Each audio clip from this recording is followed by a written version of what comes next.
Have you ever wondered how minimum wage earners manage life in Istanbul, Turkey? In this video, I'll show where people earning minimum wage live in Istanbul and what a typical week looks like. I will outline their life in Istanbul along these categories. Life on minimum wage in Istanbul is like a battle for survival. There is a minimum monthly income required to live in Istanbul. I estimate for a household of 2 people at least 1000 euros per month is necessary. This is equivalent to around 2 or 2.5 minimum wages. However, this amount fluctuates due to high inflation and currency depreciation in Turkey. For a family with 2 children, I guess at least 1400 euros per month is required. This amounts to about 2.5 or 3 minimum wages. These incomes allow for only a very basic lifestyle in Istanbul.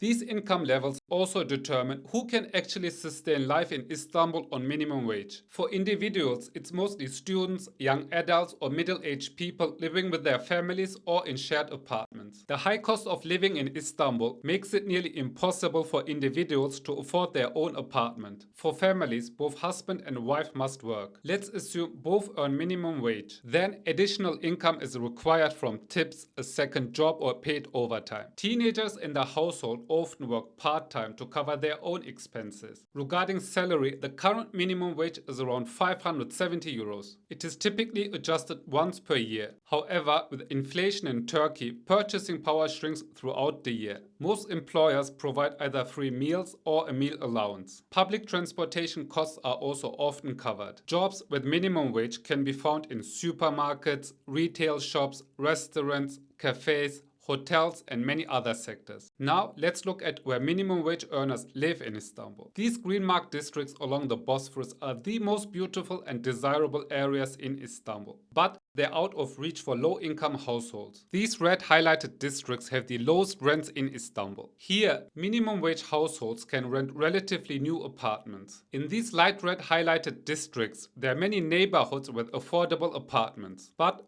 these are mostly old ones. Additionally, let's have a look at these second-tier districts which are highlighted light green. There are only some old properties available in the target price range, and some affordable properties in the more central districts are quite undesirable. Next, let's talk about the cost of living in Istanbul. Rent in these neighborhoods ranges from 400 to 500 euros per month for a 2-bedroom apartment. For living expenses, people need to spend the remainder of their income. Now, let's talk about what a typical week looks like. Private sector employees in Turkey work 45 hours per week. For minimum wage workers, this often means a 6-day work week. The work itself is already quite exhausting. In most families, the father works paid overtime or takes on a second job in the evenings and/or weekends. Moreover, the total daily commute is between 2 and 4 hours using public transportation. For those living on a tight budget, life in Istanbul is a constant struggle. There is very little time to rest or even enjoy the city. At best, there is maybe 1 day per week. I have the utmost respect for those who manage life on minimum wage in Istanbul. If you're interested in the life of the middle class in Istanbul, check out this video here. Thanks for watching.